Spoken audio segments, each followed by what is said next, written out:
사대교회 1절에 3장 1절에 보면 사대교회 사자에게 편지하라. 하나님의 일곱 영과 일곱 뼈를 가지신 이가 이르시되 내가 내 행위를 아노니 내가 살았다는 이름은 가졌으나 죽은 자로다. 예수님의 이 모습이 사대교회에 나타나신 그 예수님의 모습이 하나님의 일곱 영과 일곱 별을 가진 자로 그렇게 묘사가 됩니다. 그러니까 하나님의 일곱 영은 성령을 가리킵니다. 예수님은 성령을 가지신 분, 성령을 소유하신 분, 그러니까 하나님의 영으로 예수님은 모든 것을 성령으로 시작했다가 성령으로 마치시고 성령으로 이루셨습니다. 무슨 말씀이냐면은 이 땅에 잉태됐을 때 우리가 사도행전에 맨날 사도신경으로 매일 고백을 하잖아요. 성령으로 잉태되사. 예수님은 성령으로 잉태하셨고 또 이 공생의 시작도 성령으로 하셨고 공생의 내내 성령으로 사셨습니다. 성령 충만한 삶을 사셨고 부활하실 때도 성령으로 하셨고 승천하실 때도 성령으로 하셨고 이 땅에 재림하실 때도 주님이 오실 때도 성령으로 주님이 재림하십니다. 예수님은 이렇게 성령 충만하신 분입니다. 성령과 함께 하셨던 분이에요. 왜 성령과 함께 하셨을까? 오늘 보면은 일곱 별을 가지신 이 일곱 별은 무엇을 가리키냐면은 우리가 1장에서 나타난 대로 일곱 별은 일곱 교회의 사자다. 1장 20절에 일곱 별은 일곱 교회의 사자다. 그러니까 일곱 교회의 대표자, 목회자들을 가리킵니다. 주님이 일곱 별을 가지시고 일곱 영을 가지셨습니다. 그분이 보니까 뭘 봤습니까?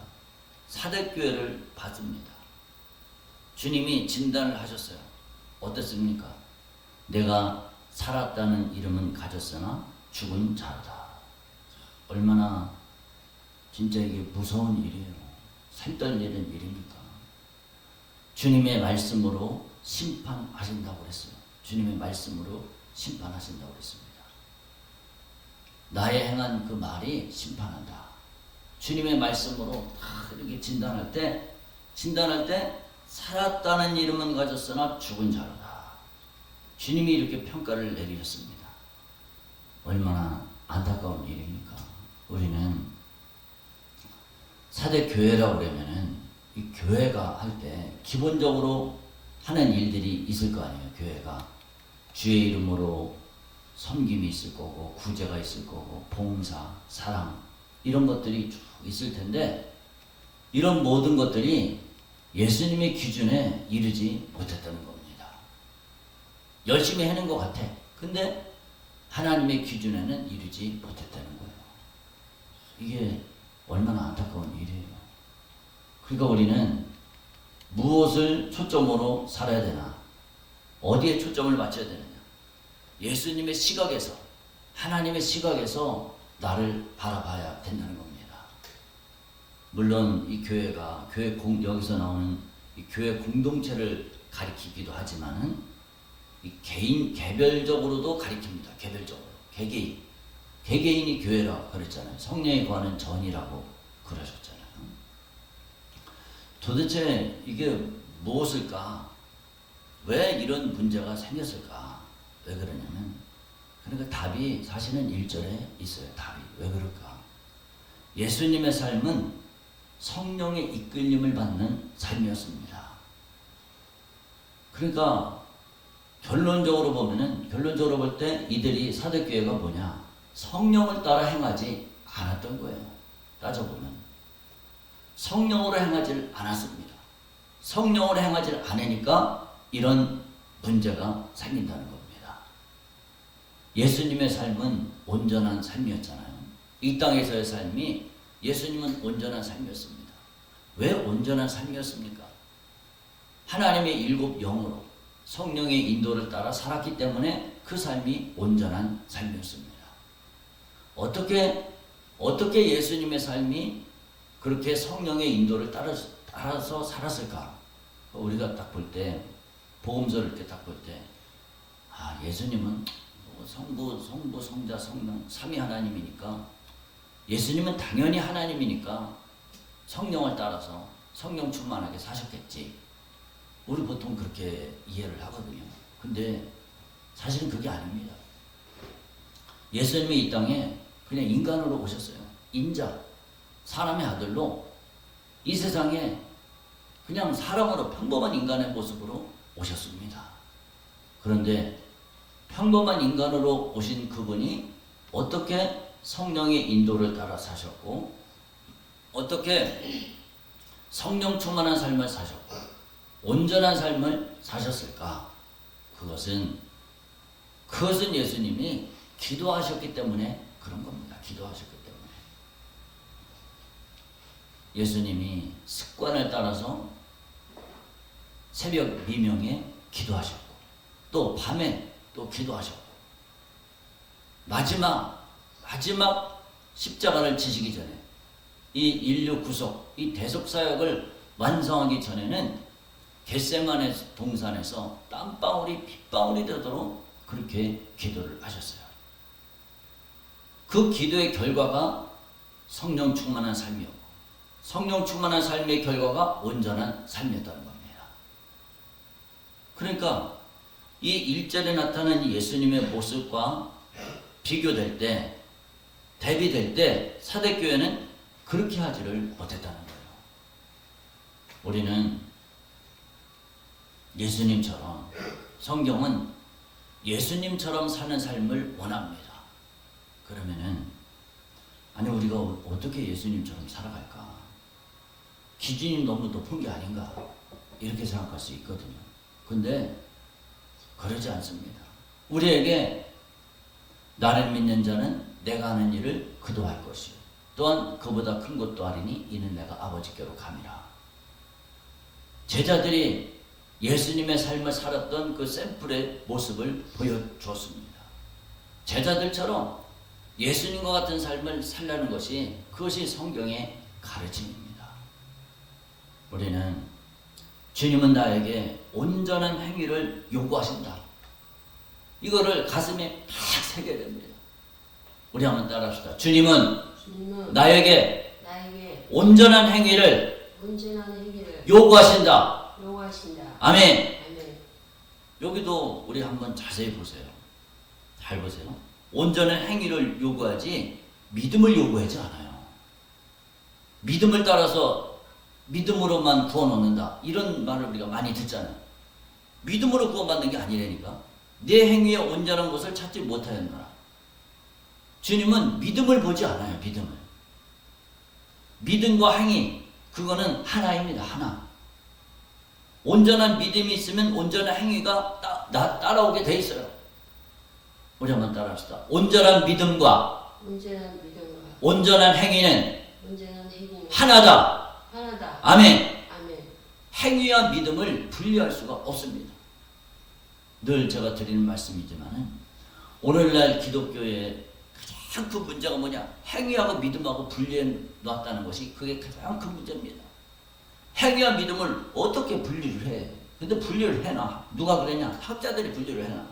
학자들이 분리를 하니까 목회자들이, 그 밑에서 배우는 목회자들이 그걸 따라가. 또 목회자들이 그러니까 성도들이 그거를 쫓아가. 그러니까 믿음과 행위를 분리를 해. 근데 성경은 보세요. 결국 무엇으로 판단하는가? 예수님은 믿음의 결과가 행위로 나타나야 돼. 너의 행위가 온전하지 못했느냐?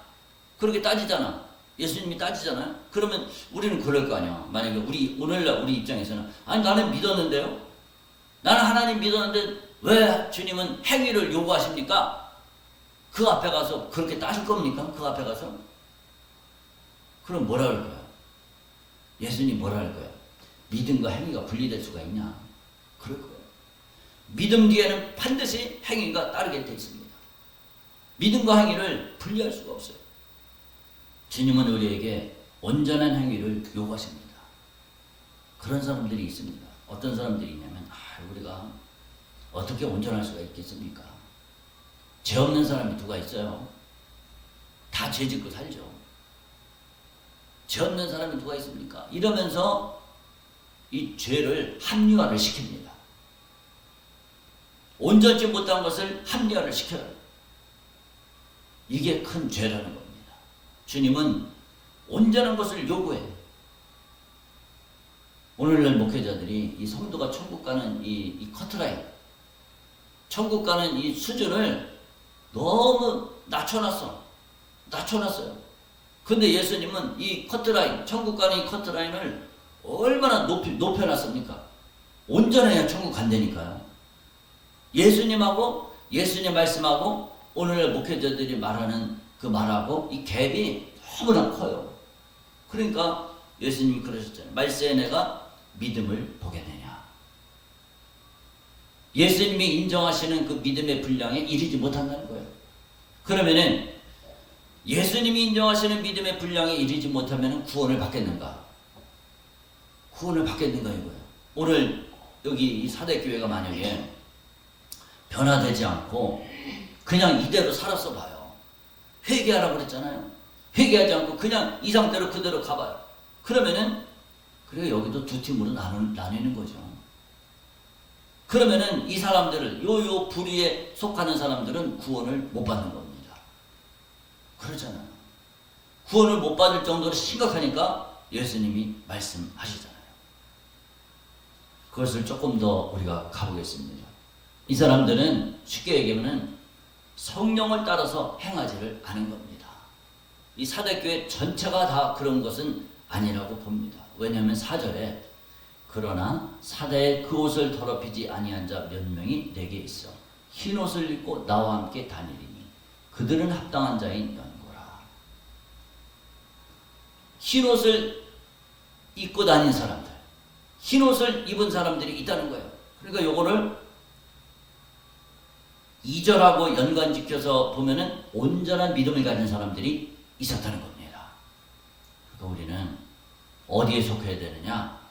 온전한 믿음을 가져야 될 것이고 그것이 바로 흰 옷을 입은 사람들. 우리는 흰 옷을 입은 사람들이 되어야 됩니다. 그러면은 이 흰 옷 입은 사람들은 뭡니까? 성령을 따라 산 사람들입니다.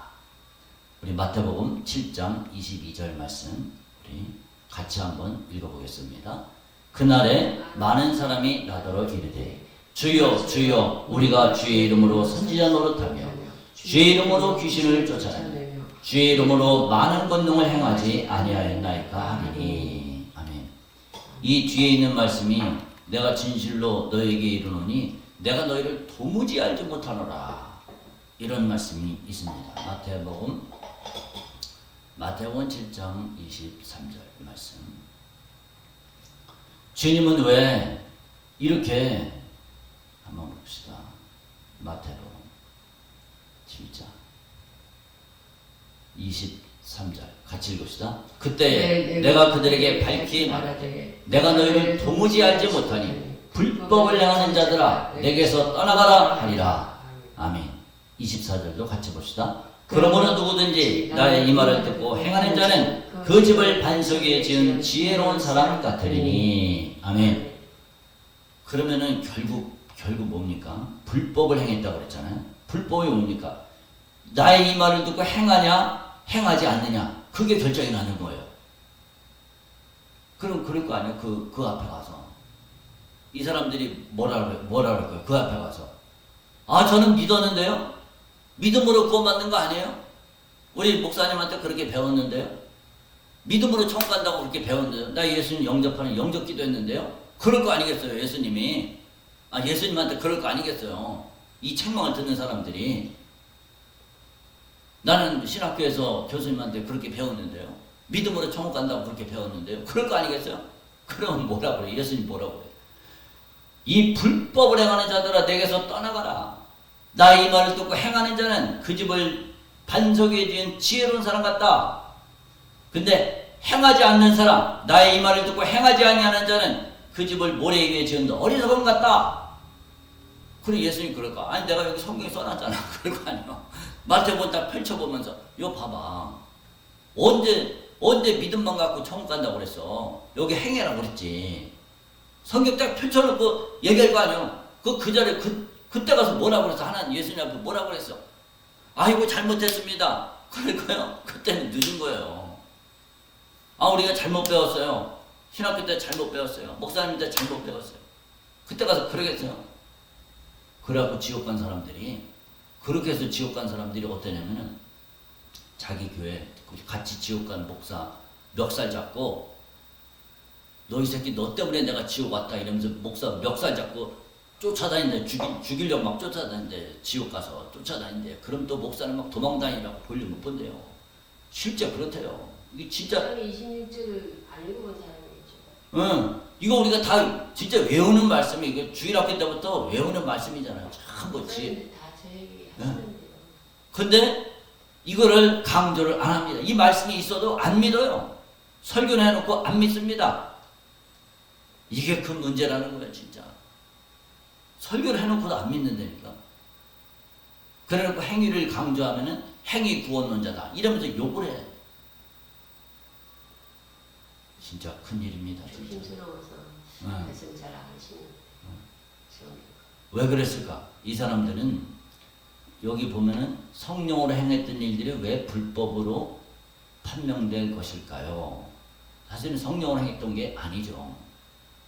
그러니까 초반에는 한때는 주의 이름으로 선지자노다. 한때는 이게 성령의 인도를 받는 거잖아요. 성령의 인도를 받았어. 초반에는 조금 받았어. 이게 계속 가야 돼. 계속. 성령의 인도를 계속 가야 되는데 때려친 거예요. 속된 말로 때려친 거. 그냥 성령을 인도를 받다가 지 마음대로 산 거예요. 지 마음대로. 자기 마음대로 산 겁니다. 그게 뭘까? 하나님의 영광을 가로채거나 이미 이 땅에서 영광을 받았습니다. 하나님의 영광을 가로채. 제가 전에 부흥회 갔을 때 간증을 이렇게 들은 얘기예요. 어떤 분이 딸이 병이 들었는데 무슨 병인지는 제가 까먹었어요. 병이 들었어요. 심각한 병이 들었어요. 근데 그분이 고쳐졌어요. 고쳐주고 나서 딸 병을 고쳐주고 나서 뭘 요구를 했냐면 양복 하나 사달라고 이렇게 요구를 했대. 양복 하나 사달라고. 나는 그때 내가 이제 20대 초반이니까 그런 얘기를 이렇게 들으면서 저런 게 과연 올바른 건가? 성경에 거저받았으니 거저주라고 그랬는데 저런 게 올바른 것일까? 이거 받는 게 기도해주고 고쳐주고 뭘 받는 거 그게 올바른 것일까? 그걸 고민을 많이 했거든요. 근데 나중에 풀렸어요. 고민이 뭐냐면은 받으면 안 되는 거예요. 요구를 하면 안 돼. 요구를 일단 뭐 준다 그러면 뭐 혹시 모르겠어. 근데 내가 먼저 요구를 한다. 이거는 잘못이야. 이거는. 그러니까 이 예수님이 병자를 고쳐주고 성경에 뭘 받았나? 받은 게 하나도 없어요. 예수님이 뭐 돈을 받았다. 뭐 신발을 한 켤레 뭐 받았다. 구두 한 켤레를 받았다. 뭐 양복을 받았다. 옷을 뭐 선물 받았다. 이런 얘기 하나도 없어요. 예수님은 그냥 거저받았으니 거저주라. 이게 예수님의 정신이에요. 예수님의 정신하고 틀리면은 지옥 가는 거예요. 틀리면은. 그러니까 하나님의 영광을 가로채는 거예요. 하나님의 영광을 가로채. 이미 그는 이 땅에서 상급을 받은 거예요. 예전에 그때 제천에서 이렇게 집회했을 때 그분이 참 대단한 분이에요. 참. 그래서 제가 그분한테 은혜를 많이 받고 목사님 참 대단하시다고 이렇게 어떻게 보면 이제 칭찬 받고 그렇게 했어요. 그랬더니 이분이 그냥 가만히 계시더라고. 가만히 계셔. 근데 사실은 이게 이분의 수준이구나. 그걸 알았어요. 그 무슨 얘기냐면 내가 만약에 이 병을 고쳤다고 그래. 안수를 해서 병을 고쳤다고 그래. 그럼 상대방이 나한테 목사님 감사합니다. 병을 고쳐주셔서 감사합니다. 목사님 참 대단합니다. 능력이 있으십니다. 그러면은 그 칭찬을 내가 받으면 안 돼. 그 칭찬을. 그럼 뭐라고 그래야 되냐? 아니, 주님이 하셨습니다. 하나님께 영광 돌립니다. 이렇게 가야 돼. 내가 아닙니다. 주님이 하셨습니다. 하나님께 영광 돌립니다. 여기까지 가야 돼. 여기까지. 그러고 그냥 그 말 듣고 그냥 가만히 있어. 가만히 있으면 자기가 영광 받는 거야. 자기가. 그러면 안 된다는 거예요. 그러면 안 되는 거예요. 그게 하나님의 영광을 가로채거나 이미 이 땅에서 영광을 자기가 받아버린 거예요. 그러면 그 사람의 그 믿음의 수준이 그냥 그만큼이에요.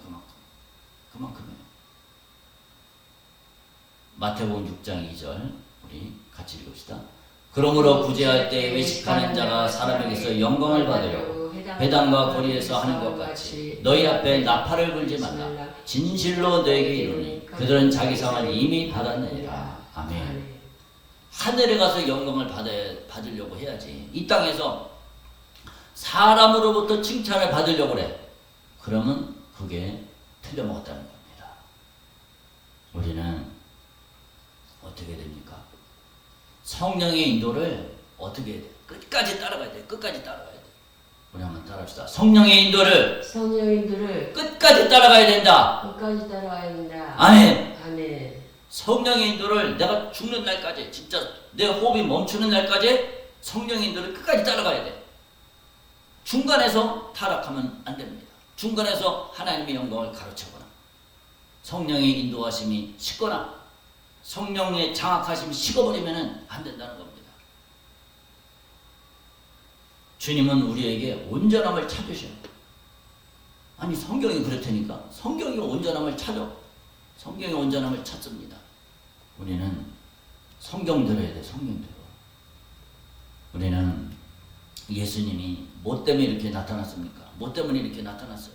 그거는 회개시켜서 도둑같이 이른다고 그랬는데 회개시켜서 천국 보내려고. 우리 5절을 같이 한번 읽어보겠습니다. 5절 잠깐만요. 계시록 3장 5절 같이 읽읍시다.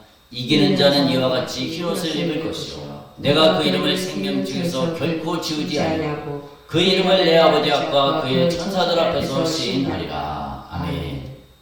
주님은 뭘 원하십니까? 이기는 자, 이기기를 원하시. 이기는 거. 그럼 여기서 뭘 이기냐? 뭘 이기냐면은 온전하지 못한 것을 이기라는 거예요. 성령의 인도를 계속해서 받지 못하는 거, 그게 지는 거예요. 성령의 인도를 계속해서 받지 못하는 거, 그게 지는 거. 누구한테 지는 겁니까? 마귀한테 지고 자기 육신한테 지는 거예요. 우리는 하여튼 여기 한번 보세요. 성령에 임하소서.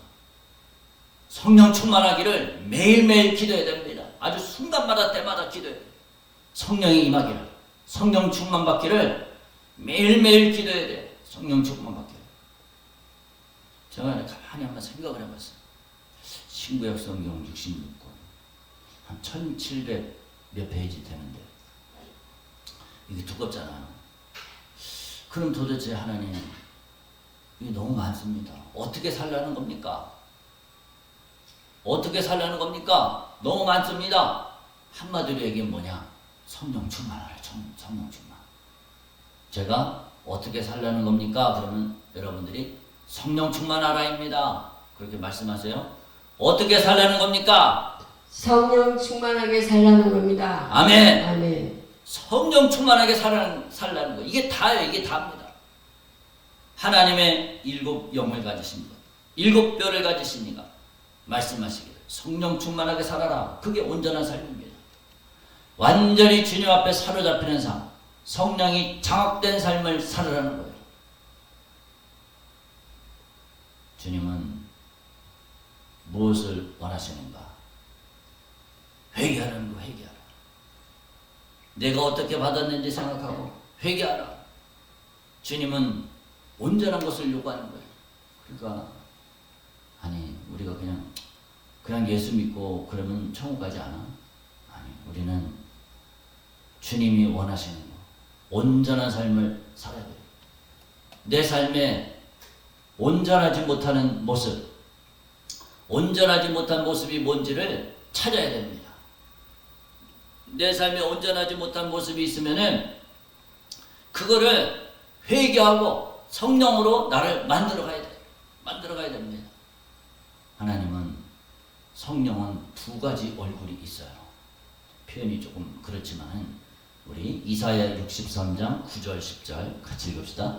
그의 사랑과 그의 자비로 그들을 구원하시며 안으셨으나 그들이 반역하여 주의 성령을 근심하게 하였으므로 그가 돌이켜 그들의 대적이 되사 친히 그들을 치셨더니. 아멘.